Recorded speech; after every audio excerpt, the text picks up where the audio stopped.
ಪಕ್ಷಾತೀತವಾಗಿ ಕಾಂಗ್ರೆಸ್ ಬಿಜೆಪಿ ಧರ್ಮಸ್ಥಳವನ್ನ ಉಳಿಸಲಿಕ್ಕೆ ಮುಂದಾಗ್ತಾ ಇದ್ದಾರೆ ಅಥವಾ ಧರ್ಮಾಧಿಕಾರಿಗಳನ್ನ ಉಳಿಸಲಿಕ್ಕೆ ಮುಂದಾಗ್ತಾ ಇದ್ದಾರೆ.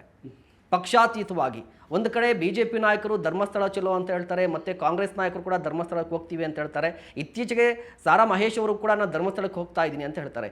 ಇಡೀ ರಾಜಕಾರಣಿಗಳು ಮೂರೂ ಪಕ್ಷಗಳು ಕೂಡ ಈಗ ಧರ್ಮಸ್ಥಳದ ಪರವಾಗಿ ನಿಂತಿದೆ. ಆದರೆ ಸೋಷಿಯಲ್ ಮೀಡಿಯಾದಲ್ಲಿ ಮತ್ತು ಸಾಮಾಜಿಕವಾಗಿ ಬೇರೆಯದ್ದೇ ಚರ್ಚೆ ನಡೀತಾ ಇದೆ, ಇಲ್ಲ ಧರ್ಮಸ್ಥಳದಲ್ಲಿ ಸಮಥಿಂಗ್ ನಡೆದಿದೆ, ಅನ್ಯಾಯ ಆಗಿದೆ ಅಂತ. ಬಟ್ ಯಾವುದೇ ರಾಜಕಾರಣಿ ಯಾಕೆ ಅನ್ಯಾಯದ ವಿರುದ್ಧ ಧ್ವನಿ ಎತ್ತಾ ಇಲ್ಲ? ನಾನು ಕೂಡ ಧರ್ಮಸ್ಥಳ ಉಳಿಬೇಕು ಅನ್ನೋದೇ, ದೇವಸ್ಥಾನ ಉಳಿಬೇಕು ಅನ್ನೋದೇ. ನಾನು ಧರ್ಮಸ್ಥಳ ವಿರುದ್ಧನೂ ಅಲ್ಲ, ದೇವ್ರ ವಿರೋಧನೂ ಅಲ್ಲ.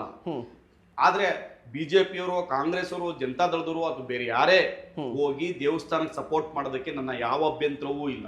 ಧರ್ಮಾಧಿಕಾರಿಗಳನ್ನ ಭೇಟಿ ಮಾಡಿ ಸಪೋರ್ಟ್ ಮಾಡೋಕ್ಕೂ ನನ್ನ ಅಭ್ಯಂತರ ಇಲ್ಲ.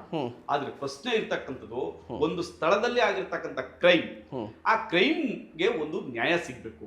ಅಲ್ಲಿ ಇವತ್ತು ಸೌಜನ್ಯ ಅಂತ ಒಂದು ಹೆಣ್ಮಗಳನ್ನ ಅವಳು ಕಾಲೇಜ್ಗೆ ಹೋಗಿ ವಾಪಸ್ ಬರ್ಬೇಕಾದ್ರೆ ಅವಳನ್ನ ಕಿಡ್ನಾಪ್ ಮಾಡ್ತಾರೆ, ರೇಪ್ ಮಾಡ್ತಾರೆ, ಮರ್ಡರ್ ಮಾಡ್ತಾರೆ, ಅವಳನ್ನ ಅಮಾನುಷವಾಗಿ ಕೊಲೆ ಮಾಡ್ತಾರೆ. ನೀವು ರೇಪೇ ಬೇರೆ, ಅವಳನ್ನ ಪ್ರೈವೇಟ್ ಪಾರ್ಟಿಗೆ ಮಣ್ಣು ತುಂಬಿ ಬಹಳ ಅಸಹ್ಯವಾಗಿ ಅವಳನ್ನ ರೇಪ್ ಮಾಡ್ತಾರೆ.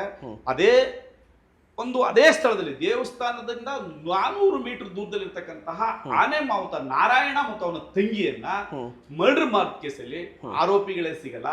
ಆರೋಪಿಗಳು ಸಿಕ್ಕಂತ ಆರೋಪಿಗಳು ಯಾರೋ ಅಕ್ಕಿಪಿಕ್ಕಿಯವರು ಅಂತಾರೆ. ಆ ಅಕ್ಕಿಪಿಕ್ಕಿಯವರಿಗೂ ಈ ಪ್ರಕರಣಕ್ಕೂ ಯಾವ ಸಂಬಂಧನೂ ಇಲ್ಲ. ಹಾಗಾಗಿ ನಾವು ಕೇಳ್ತಿರ್ತಕ್ಕಂಥದ್ದು, ಇಲ್ಲಿ ಆಗಿರ್ತಕ್ಕಂಥ ಸಾವುಗಳಿಗೆ ನ್ಯಾಯ ಸಿಗ್ಬೇಕು ಅನ್ನೋದು ಅಷ್ಟೇ. ಯಾರು ತಪ್ಪು ಮಾಡಿದಾರೋ ಅವ್ರಿಗೆ ಶಿಕ್ಷೆ ಆಗ್ಬೇಕು. ಅದು ನಾವು ಕೇಳ್ತಿರ್ತಕ್ಕಂಥದ್ದು. ಇಲ್ಲಿ ಯಾರು ವಿರುದ್ಧನೂ ಇಲ್ಲ, ಯಾರ ಪರನೂ ಇಲ್ಲ.